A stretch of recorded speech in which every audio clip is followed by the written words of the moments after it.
Ok, meninos, vamos lá, continuando nossa aula, falando um pouquinho então de hormônio. Tudo isso é muito interessante porque a gente trabalha, vocês vão poder entender um pouquinho dessa relação. O que é atender um paciente, por exemplo, uma pessoa que toma algum tipo de medicação. Tá? Qualquer tipo de medicação, na verdade, ela vai atuar diretamente no sistema renal, tá? E esse sistema renal vai ter uma alteração de hormônio que pode ter vários sintomas que a gente acaba não percebendo. Qual é a diferença de a gente atuar com um paciente que toma um medicamento às 6 horas da manhã e eu vou atendê-lo às 10? Ou ele toma às 6 horas da manhã e eu vou atendê-lo às 4 da tarde?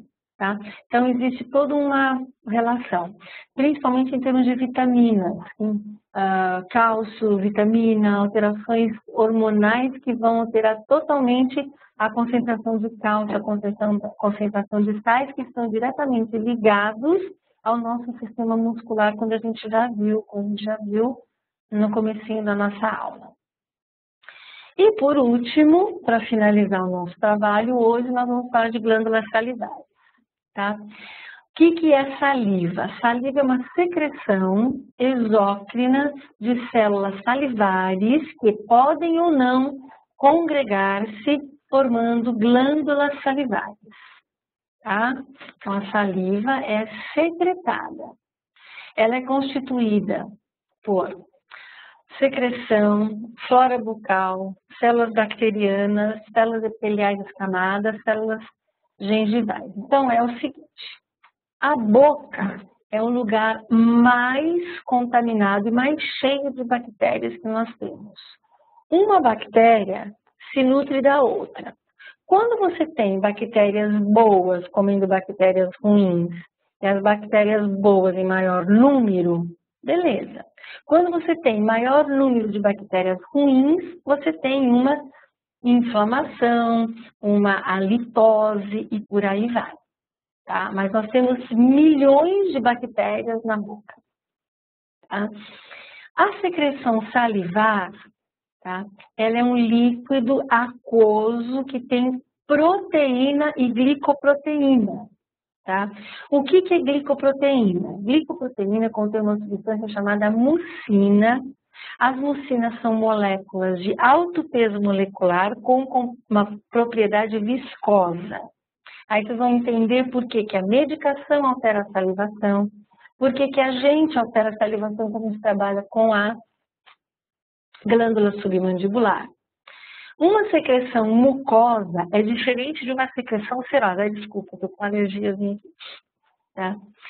A secreção mucosa vai ter uma proporção de mucina sobre a concentração de proteína. E a gente vai ter uma ação na gustação e na deglutição. Olha que interessante, isso muda completamente a nossa atuação. Tá? Então, uma secreção mucosa vai ter mais mucina, que vai fazer com que a gente tenha mais gustação e deglutição. A secreção serosa, tá, onde nós vamos ter mais proteína, ela atua na mastigação. Então, ó, eu estou falando tanto que eu estou com muita secreção mucosa, tá? E aí eu falo, beber água, tá? E aí a gente vai ter uma secreção que vai estar me hidratando numa ação para deglutição. Dois tipos de saliva nós temos, tá?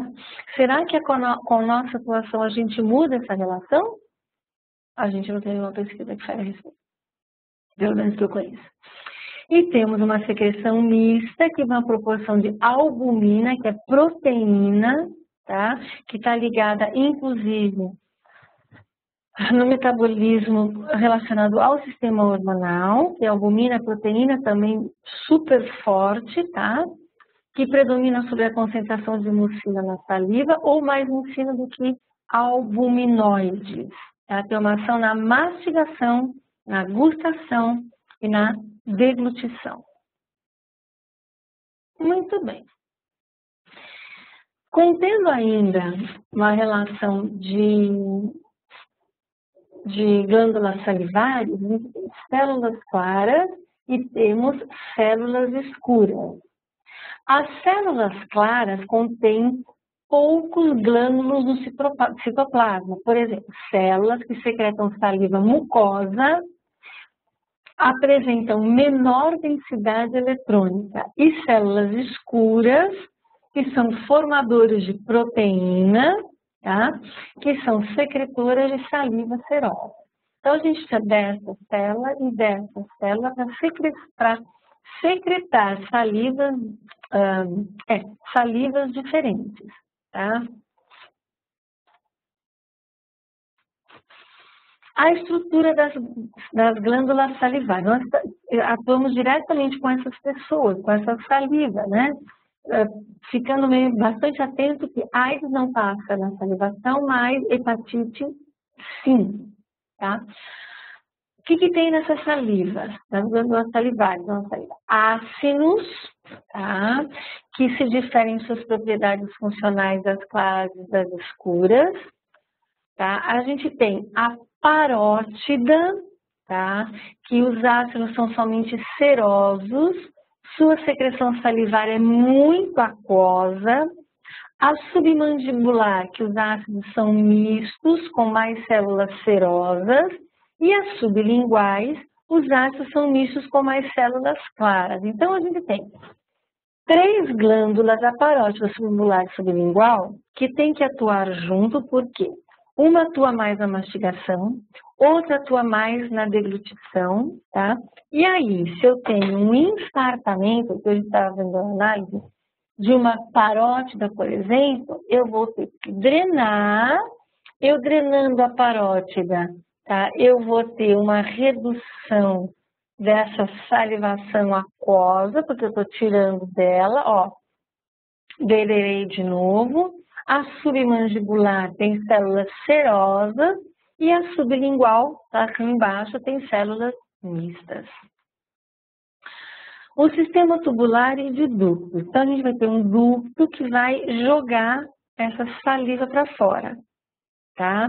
Eu tinha uma paciente que tem uma alteração neurológica, que cada vez que ela fazia movimento com a língua, a saliva fazia tchup, tá? Então, a gente vai ter túbulo estriado, ducto excretor, tá? E a maior de todas é a parótida. A parótida está aqui, na frente das orelhas, aqui pertinho do masseter, tá? Perfura o bucinador e abre-se no vestíbulo lingual, na altura da coroa do segundo molar superior. Ela é responsável só por 5% de saliva secretada pelo homem. Só 5%.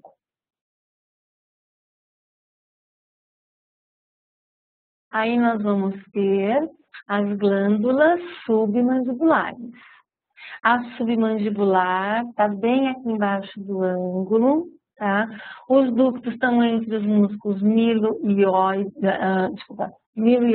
e ioglosso. Então, a parótida está aqui e faz isso aqui. Essa aqui está aqui e faz isso aqui.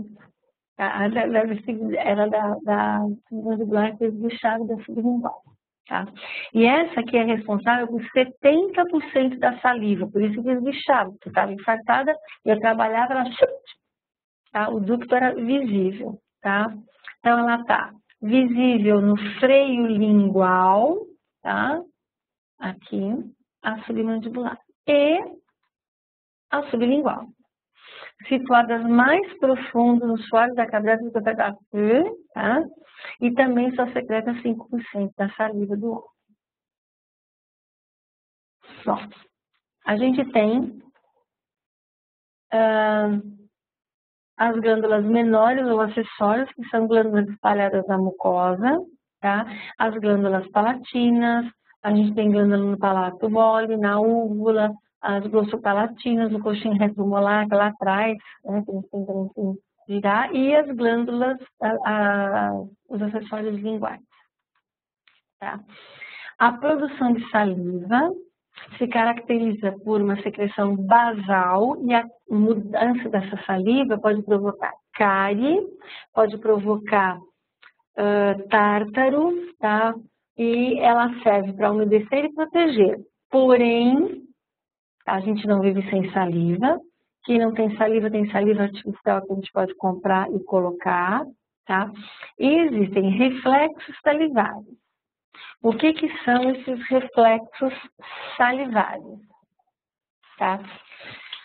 Alguns são condicionados, precisam de treino prévio. Outros não são condicionados e não têm treinamento prévio. Tá? O que quer dizer? Que eu posso estimular esses reflexos salivares e treinar. Como? Com estímulos térmicos. Então, por exemplo, quando a gente coloca gelo, tá? Você reduz. Quando a gente coloca calor, a gente libera, tá? Aumenta a vasodilatação. Tá? Eu posso, quanto mais eu mastigo, eu tenho um estímulo mecânico que vai fazer com que haja mais produção de saliva, e a gente tem estímulos químicos que fazem com que a saliva se produza mais. Por exemplo, pimenta. A hora que você come pimenta, você chora, o nariz escorre e a gente saliva mais. Tá? A presença de irritantes na mucosa oral.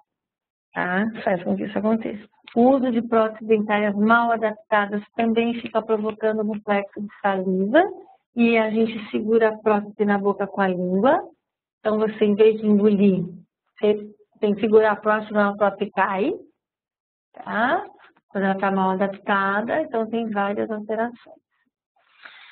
Fluxo salivar, o volume de 1 a 2 litros por dia no homem adulto. Tudo isso a gente tem de saliva numa densidade de 0,05, com um pH 62 a 7,9, com uma relação de sódio e potássio de 1 para 3, tá? E numa viscosidade de 1,03 a 3,74. Tudo isso está provado.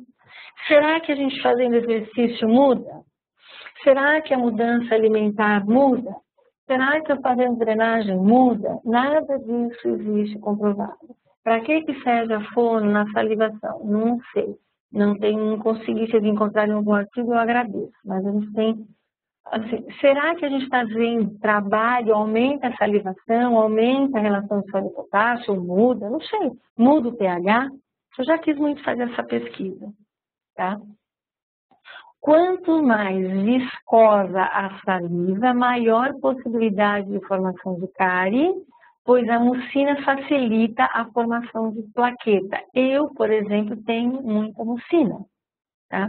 Eu tenho uma facilidade de ter placa, barbaridade, e não é por falta de escovação. Meu dentista já falou, não é escovação, é uma característica da sua saliva. Por exemplo, eu a cada 6 meses eu tenho que fazer uma limpeza de tártaro, porque fica um absurdo, tá? E com o passar da idade, a flacidez de musculatura vai causando adaptações e vou alterando a minha arcada dentária. A ponto de eu, por exemplo, agora está precisando colocar um aparelho, porque a saliva mais grossa, a redução de movimentos, hormônios alterados fazem com que haja toda uma disfagia oral. Claro que não é uma coisa, mas todas as pessoas, a partir dos 55 anos, apresentam alterações metabólicas significativas, tá? Então, a gente já come diferente, sente o sabor das coisas diferente e o fonoaudiólogo não está presente neste momento. Tá? Ou para fazer uma drenagem, ou para fazer movimentos articulares, ou para trabalhar com a relação de respiração com a deglutição, ou para saber se no momento do trabalho a pessoa tem que estar tomando mais hormônio, isso te ajuda ou não, tá? Também pode acontecer, tá? Então a gente tem várias possibilidades de trabalhar e verificar se a minha atuação está sendo boa só com uma avaliação de pH de saliva, por exemplo. Tá? Quem trabalha com neuro aí? Quem trabalha com neuro pode responder isso até melhor que eu. Certo? Controle de celorreia noturna, síndromes e tudo mais. Tá? A ação do sistema parasimpático. Esse sistema de controle tem origem no bulbo, então é informação bulbar, tá? Tem íntima relação com o nervo facial glossofaríngeo. As fibras motoras do glossofaríngeo elas saem do núcleo salivar, faz sinapse com o gânglio óptico e inerva as glândulas submandibulares e sublinguais. Gente, vocês estão aí ou estão dormindo já? Acorda, povo! Ninguém me responde. Silêncio. Ah, quero ver a próxima aula. Ah, ainda bem, acho que vocês não têm dúvida nenhuma, né? Quero ver a próxima. Acho que ela respondeu aqui. Concentrado, que bom! Tá conseguindo fazer relação?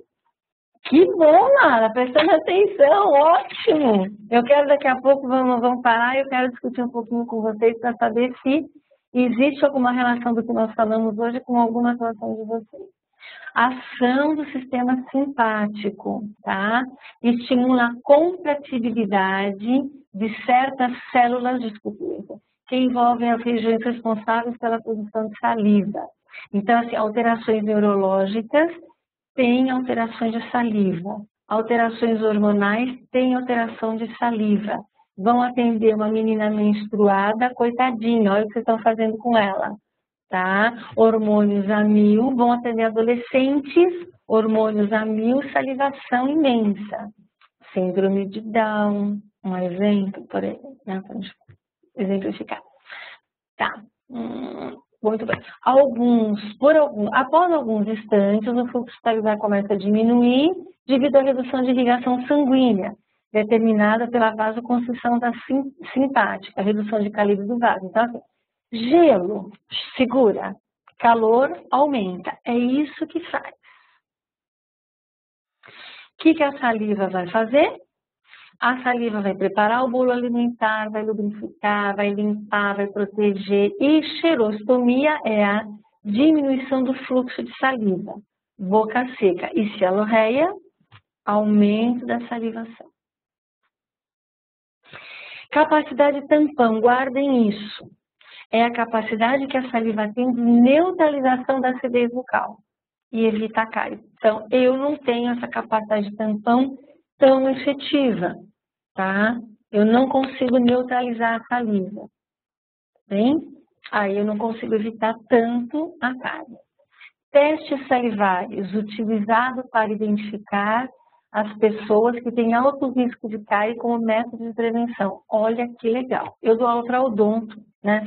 E aí a gente faz muito essa relação. Tem um teste de saliva que a gente sabe se a pessoa tem mais propensão a cárie ou não, inclusive como método de prevenção. Nós não estudamos a salivação, a gente não sabe a característica da saliva, o que a saliva é para aquela pessoa, como que é, se tem pH. E, gente, é um teste baba de fazer. É pegar o cotonete, levar lá na biomedicina e a gente faz o teste de pH de saliva. Simplesinho de fazer, tá? E saber se aquele tipo de saliva promove ou não mais movimentos, menos movimentos, aumenta o tônus, aumenta a GVTV. Inúmeros trabalhos, só entendendo de salivação. Consegui meu objetivo com 10 minutos de antecedência para a gente poder discutir um pouquinho. Gente, não sei se era isso que vocês esperavam mais ou menos. A gente tem uma abordagem bastante atualizada no curso. Vocês vão ter um estudo dirigido para fazer, que a gente vai postar essa semana para vocês com calma, vamos com calma. Vão pensando nas possibilidades de trabalho. Eu estou às ordens, passem qualquer e-mail para mim. Responder, xinga, fala, grita, berra, que eu estou aqui para fazer essa ponte com vocês. Eu sou responsável pela parte pedagógica desse curso. Algum problema com o professor, algum problema com o conteúdo, alguma sugestão que vocês queiram dar, alguma aula, por exemplo, a gente na primeira turma, a gente faltou uma aula de aparelhos ortodônticos. Então, a gente teve uma aulinha só e o pessoal queria mais. Assim. Então, vamos pensar em colocar uma aula a mais de aparelho ortodôntico. Então, façam sugestões do que vocês querem, do que vocês gostariam. A gente tem uma versatilidade grande, eu tenho uma abrangência grande com muitos professores, a gente tem é uma amizade boa com eles, então fiquem à vontade. Quero saber se tem alguma dúvida. Podem fazer dúvida, porque os nossos professores no meio, e bater papo com o professor no meio da aula. Tem professor que traz a aula para vocês responderem, tá? Responde, e agora? O que estão fazendo com o paciente?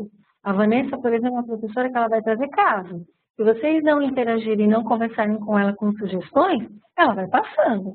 Então, podem fazer as perguntas durante a aula, que a gente está super habituado, já é o 4º curso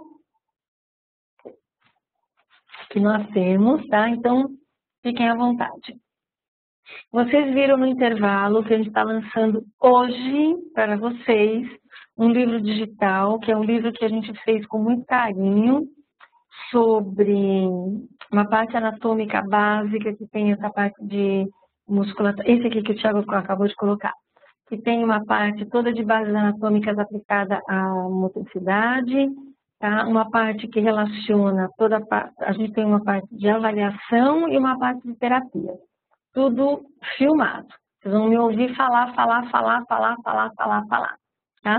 Então, a gente acabou de lançar agora no curso de vocês, foi uma...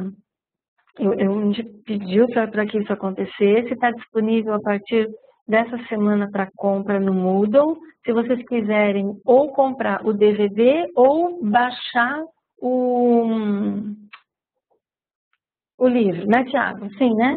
Tá? Tem as duas possibilidades. A compra do DVD, a gente manda, ou vocês baixam e tá lá. Pode colocar as dúvidas lá, a gente está às ordens. Se você tiver, por exemplo, algum paciente que você queira discutir, algum caso que vocês todos queiram discutir, claro que dentro da matéria que o professor estiver dando, né? Não adianta DTN e vai discutir sobre afasia com o professor, mas assim, dentro do conteúdo programático que o professor for dar, vocês podem mandar perguntas anteriores, manda para o meu e-mail que está aqui, ó. Tá? Manda, professora, tem uma dúvida desse paciente assim assado. Eu queria que o professor fulano discutisse um caso assim assado. Mandem os casos para a gente. Nós vamos ter o maior prazer, com o maior carinho de colocar para a gente discutir. Tudo o que é colocado aqui, fica aqui. Não vai para o YouTube, tá? Não tem aula no YouTube, não tem aula no Facebook. A gente não coloca. Se vocês trouxerem os pacientes, a gente vai ter sigilo absoluto, tá? Não há essa possibilidade, então a gente tem que ter uma ética e tem que ter sigilo, tá bom? Então podem trazer suas dúvidas, não fiquem receosos, porque a gente está aqui de coração aberto, tá bom? Ótimo, Lara, faça isso, tá? Se a gente não souber alguma coisa, você vai ver, eu vou passar o cronograma direitinho, tá? Agora que a turma está fechada, que a gente começou a aula, as disciplinas estão todas fechadas, já vai ser tudo ótimo. Na próxima vez, vocês vão ter aula com a professora Isabel Medeiros, que é mestranda acho que é neurofisiologia. Eu sei que é na Federal aqui do ABC, está fazendo um trabalho lindíssimo relacionado à parte de linguagem, de informações de linguagem, muito interessante essa parte de neurociência. Neurociência, é isso, tá? Que eu acho que eu sou apaixonada também. A próxima aula vai ser com a professora Silvia Ipos, ela vai falar da parte de mastigação e deglutição, tá? E por aí vai, eu vou fazer agora no me lembro de cabeça, tá? Mas acho que a Vanessa Ieto está falando de respiração, mas eu sei que as duas próximas são essas duas, que eu tenho a confirmação, tá? Direitinho da minha cabeça, né? Não consigo gravar tudo, eu preciso, é tudo na agenda, tá bom? Mais alguma dúvida? Mais algum questionamento que vocês queiram fazer? Lara, você não atende ainda? De onde você é, Lara? Por favor.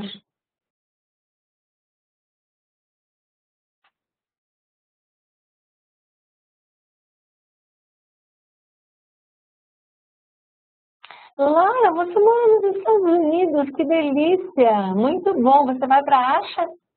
Vamos para a Lara. Vai ser aí em novembro. Eu preciso esse final de semana fechar. Ah, ok, Lara. Mas olha, a gente tem uma super oportunidade agora. Acho que vai ser em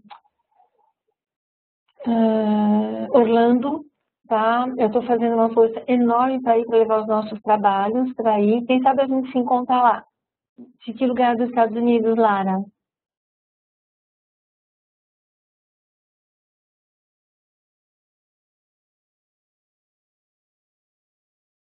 Houston. Olha, que maravilha! Muito bom saber que a gente tem uma brasileira morando aí e fazendo toda essa conexão. Vai ser muito bom, tá? Por favor, mande informações do que você gostaria. Você pretende voltar ao Brasil ou pretende ficar aí? Tem trabalhos fantásticos sendo desenvolvidos em Pittsburgh. Eu gostaria muito de ir. Excelente, eu queria muito, meu pós-doc era para eu ir ter ido para Pittsburgh fazer uma pontezinha com a Jill, tá? Mas não foi possível, eu acabei não podendo ir. Que bom, então talvez a gente se veja no final do ano, tá? E aí você vai conseguir fazer as práticas aqui? Ok. Ok, muito bom, muito bom. Quem sabe eu consigo treinar um pouquinho do meu pobre inglês com você para melhorar essa minha fluência, né? Quem sabe, um pouquinho é sempre muito bom. Muito bom. Meninos, vocês estão vendo que existem muitas possibilidades de a gente trocar informações, inclusive com a Lara. Tá? Lara, pense num TCC que você quisesse fazer, talvez você não tenha oportunidade aí de fazer alguma coisa do campo, mas uma parte, eu sei que tem um trabalho muito interessante em Pittsburgh com a Jill, se te interessar, vale a pena, não sei se é possível ou não, fazer uma ponte, a gente pode até entrar em contato e fazer alguma coisa. Eu tenho uma vontade muito grande de também fazer um curso de bandagens que tem aí da Kinésia, acho que é o professor Kenzo, se eu não me engano, que é muito interessante também. Então tem muita coisa para a gente fazer, gente. Na Multiplicidade do Arte Facial, atualmente tem muita coisa, tá? Vocês, espero que vocês tenham gostado, tá? Espero que vocês tenham feito alguns raciocínios. E, por favor, aguardo vocês, então. Eu não vou entrar em contato eu não vou dar aula para vocês durante um certo tempo. Em todas as práticas nós estamos juntas, mas, por favor, mandem informações para mim, sugestões, tá? Porque eu estou sempre antenada e ligada. Todas as aulas eu acompanho, todos os professores eu acompanho, todos os estudos dirigidos eu acompanho. Tá bem? Então, meninos, um bom descanso, tá? Muito obrigada. Tá? Espero que vocês tenham aproveitado, espero que vocês conversem entre si e vamos fazer bons trabalhos para que a fonoaudiologia continue nesse crescer evolutivo, tá bom? Vou postar o estudo dirigido amanhã e aí vocês façam durante a semana, tá ok? Muito obrigada. Então, se ninguém mais tem nenhuma dúvida, uma boa noite e beijos a todos. Ok.